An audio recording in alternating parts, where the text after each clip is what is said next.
Hi കൂട്ടുകാരെ, ഞാൻ Shibi Moses ആണ്. ഇന്ന് ഞാൻ കാണിക്കുന്നത് കുറച്ച് വൈൽഡ് ആനിമൽസിനെയാണ്. ഞങ്ങൾ കബിനി പോയപ്പോൾ കണ്ട കുറച്ച് വൈൽഡ് ആനിമൽസിൻ്റെ പടങ്ങളാണ്. ഇന്നത്തെ ദിവസത്തിന് ഒരു പ്രത്യേകതയുണ്ട്. ഇന്ന് കടുവകളുടെ ദിവസമാണ്. അതുകൊണ്ടാണ് ഞാൻ ഇതിടാമെന്ന് വിചാരിച്ചത്. ഇത് ഞങ്ങൾ കബിനി പോയപ്പോൾ കണ്ട കടുവയാണ്. അതിന് പേര് വല്ലതും ഉണ്ടോയെന്നൊന്നും എനിക്കറിയില്ല കേട്ടോ. അവിടുത്തെ കടുവകൾക്കൊക്കെ പേരുണ്ടെന്നൊക്കെയാണ് പറയുന്നത്. ഇതാദ്യം ഇങ്ങനെ അവിടെ കിടക്കുമായിരുന്നു. എഴുന്നേക്കുമെന്നോർത്ത് ഞങ്ങൾ നോക്കി നിന്നിട്ട് കുറേ നേരം നോക്കി നിന്നിട്ടും അത് എഴുന്നേറ്റില്ല. പിന്നെ കുറച്ച് നേരം കൂടെ വെയിറ്റ് ചെയ്ത് ഇനി എല്ലാവരും പോകാമെന്നൊക്കെ പറഞ്ഞ് വന്നപ്പോഴത്തേന് പതുക്കെ അത് തലയൊക്കെ പൊക്കി നോക്കുമായിരുന്നു. അത് കഴിഞ്ഞിട്ട് പതുക്കെ അത് എഴുന്നേക്കുന്നത് എടുക്കാനൊത്തില്ല, എഴുന്നേറ്റ് നടക്കാൻ തുടങ്ങി. നടന്നു കഴിഞ്ഞിട്ടുള്ള വീഡിയോ ഞാൻ നേരത്തെ ഇതിലിട്ടിട്ടുണ്ട് കേട്ടോ. അത് നല്ല രസം. അതിന് അതിൻ്റെ ടെറിട്ടറി മാർക്ക് ചെയ്യുന്നതും ഒക്കെയാണ് അതിൻ്റെ അകത്ത് വരുന്നത്. അത് കാണാൻ താല്പര്യമുള്ളവരാണെങ്കിൽ അത് കാണണം. ഞാൻ റിലേറ്റഡ് വീഡിയോയിലിട്ടേക്കാവേ. അത് ഒരു പ്രത്യേകതയാണ്. അത്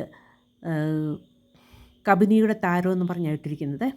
ഇത് കുറച്ച് ഹനുമാൻ ലങ്കൂറാണ്, അല്ലെങ്കിൽ ഗ്രേ ലങ്കൂർ എന്നൊക്കെ പറയുന്ന കുറച്ച് കുരങ്ങന്മാരാണ്.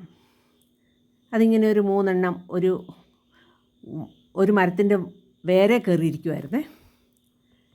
അതൊരു പ്രത്യേക കാഴ്ചയായിരുന്നു. അത് 3 കൂടെ ഒന്നിച്ചിരിക്കുന്നത് കണ്ടപ്പോഴത്തേന് ഒരു പ്രത്യേകത തോന്നി. പിന്നെ ഇതൊരു കീരിയാണ്. കീരി വെള്ളം കുടിക്കാൻ വരുന്ന ഒരു സീനായിരുന്നത്. ഇത് കണ്ടോ, വെള്ളം കുടിക്കുക. അറ്റത്തൊരു ശക്കലം ആ ചെളിയുടെ ഇടയ്ക്ക് ഇച്ചിരി വെള്ളം കിടപ്പുണ്ടായിരുന്നു. ആ വെള്ളം കുടിക്കുക. ഇത് മലയണ്ണാനാണ്. ആ മരത്തെ കയറി കിടക്കുക. മരത്തിലാണെങ്കിൽ ഒരൊറ്റ ഇല പോലും ഇല്ല. വേനൽക്കാലത്താണ് ഞങ്ങൾ പോയത്. അതുകൊണ്ടാണ് ഞങ്ങൾക്ക് കടുവയൊക്കെ ഇത്രയും ക്ലിയറായിട്ട് കാണാൻ പറ്റിയത്. തൊട്ടടുത്തായിരുന്നു കടുവയൊക്കെ കണ്ടത്. ഇതൊരു പുള്ളിമാനാണ്.